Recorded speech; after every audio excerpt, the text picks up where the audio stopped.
दौलत, शोहरत और ताकत। पायरेट किंग गोल्डी रोजर के कदमों में सब कुछ था। माना कि वो अपनी मौत की तरफ बढ़ रहा था, पर उसे अपने पायरेट किंग होने का गर्व था। उसने मरते वक्त बोला, मेरा खजाना अगर तुम्हें चाहिए तो उसे ढूंढो। और इन्हीं शब्दों के साथ उसे एग्जीक्यूट कर दिया गया।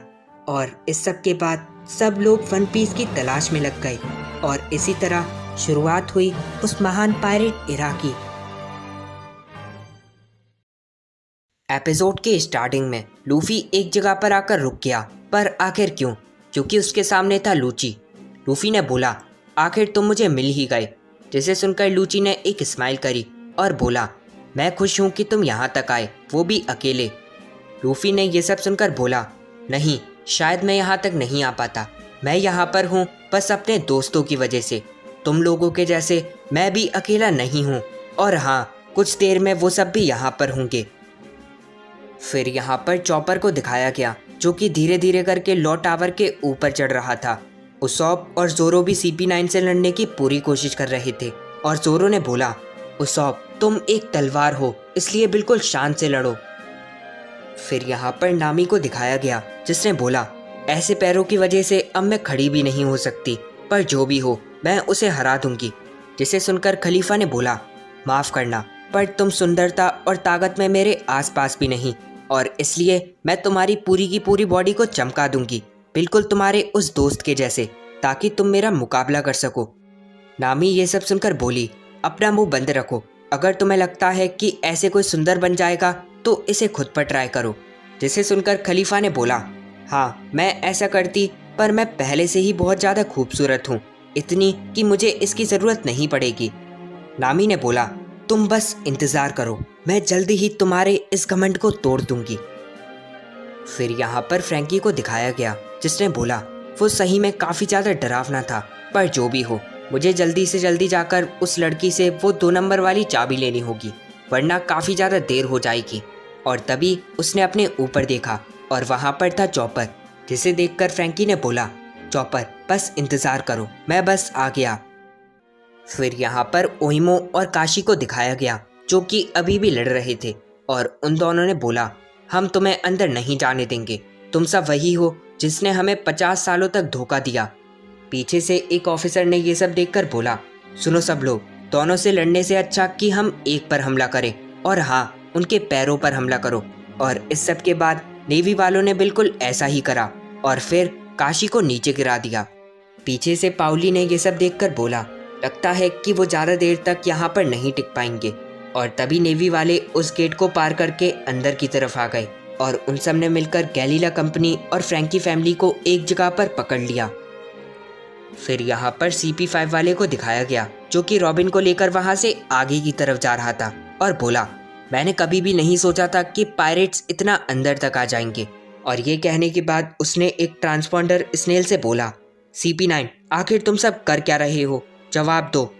पीछे से रॉबिन उसे देखकर काफ़ी ज़्यादा चौंक गई थी, और उसने बोला, 1 मिनट रुको, जो चीज़ तुमने पकड़ी है वो कोई ट्रांसपॉन्डर स्नेल नहीं है, उसे ध्यान से देखो। और ये सब सुनकर CP5 वाले ने उसे ध्यान से देखा, और उस गोल्डन वाले को देखकर वो काफ़ी ज़्यादा डर गया और बोला, क्या, पर मैंने तो इसे गलती से दबा दिया। फिर यहाँ पर नेवी के हेडक्वार्टर को दिखाया गया, जहाँ पर बस्टर कॉल की एक रिक्वेस्ट आई, जो कि थी एनीज लॉबी से। सब नेवी ऑफिसर ये सुनते ही तैयारी में लग गए, और किसी ने बोला, टारगेट है एनीज लॉबी, जल्दी करो, और वहाँ पर 10 बैटलशिप को भेजने की तैयारी करो, और साथ ही 5 वाइस एडमिरल को बुलाओ, निशाना है एनीज लॉबी।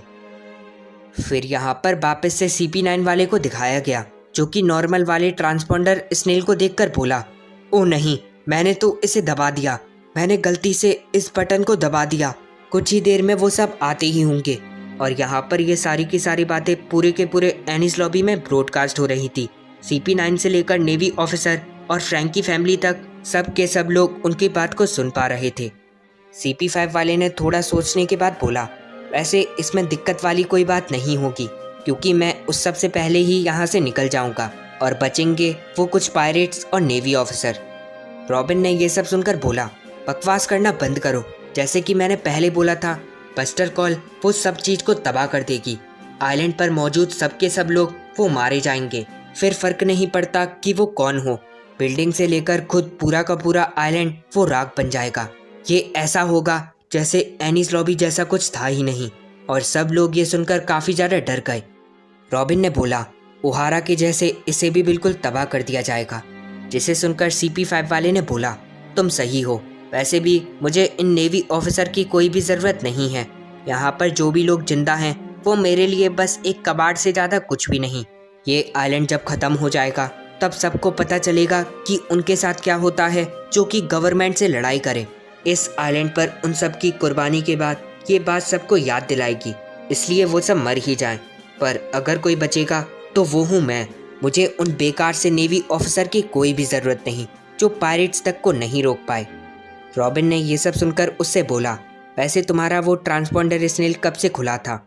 जिसे देखकर CP9 वाला ऑफिसर काफ़ी ज़्यादा चौंक गया और उसने बोला, क्या क्या तुम सब लोगों ने ये सब सुन लिया? और अगर हाँ तो सुनो, ये मैं हूँ लूफी। जिसे सुनकर सब लोगों ने बोला, हमें पागल बनाना बंद करो। रॉबिन ये सब सुनकर चिल्लाकर बोली, अगर तुम सब लोग सुन सकते हो तो प्लीज़ जल्दी से जल्दी इस आइलैंड को छोड़ दो, वरना तुम सब मारे जाओगे। और CP5 वाले ने उसे देखकर उसे पीछे गिरा दिया।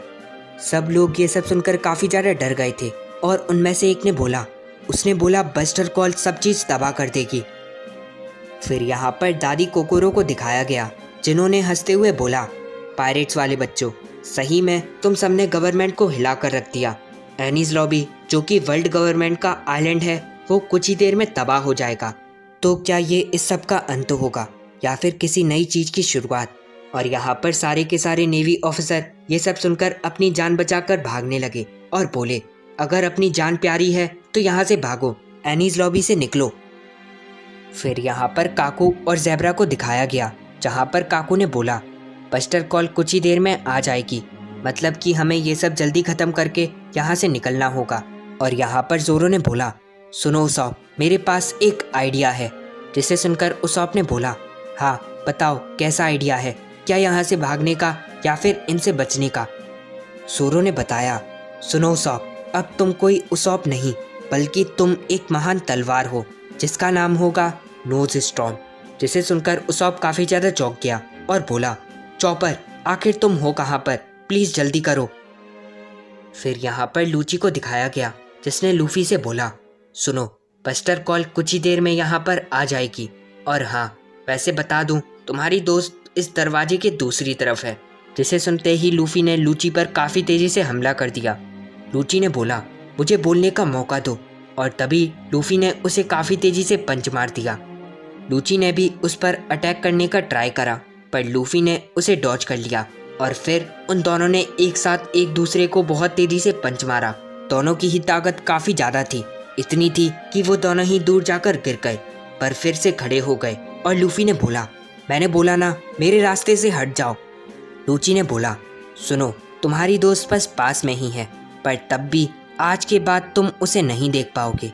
जिसे सुनकर लूफी ने बोला, नहीं, मैं वहाँ पर जाऊँगा, देख लेना। और यहाँ पर बाकी सब लोग भी आगे बढ़ रहे थे। तो क्या वो सब रॉबिन को बचा पाएंगे या फिर वो सब भी ओहारा के स्कॉलर के जैसे एनीज लॉबी में मारे जाएंगे?